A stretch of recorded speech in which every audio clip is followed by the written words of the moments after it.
নমস্কার, মলি কিচেনে স্বাগতম। অনেক দিন পর লং ভিডিও নিয়ে আসলাম। শারীরিকভাবে আমার শরীরটা খারাপ ছিল, তাই আমি ভিডিও দিতে পারছিলাম না। তো আজ বানাবো মটরের ডাল।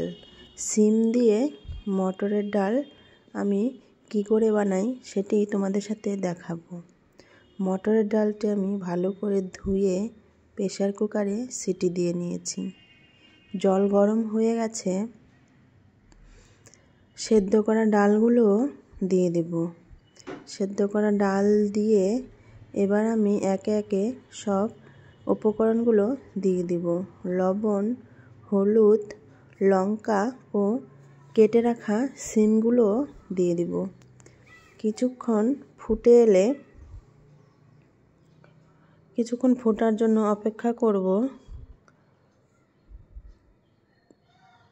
এবার ফোড়ন দিয়ে দিব। বন্ধুরা, আমার ভিডিও ভালো লেগে থাকলে প্লিজ আমার পাশে থাকবে ও লাইক কমেন্ট করে আমার উৎসাহিত করবে। এবার আমি ফোড়ন দেওয়ার জন্য কড়াটি বসিয়ে দিয়েছি। তেল দিয়ে দিলাম। তেল গরম হয়ে গেছে। দিয়ে দেবো 2টো শুকনো লঙ্কা, 5 ফোড়ন ও আদা কুচি। ভালো করে নাড়াচাড়া করে এবার আমি ডালটি ঢেলে দিব।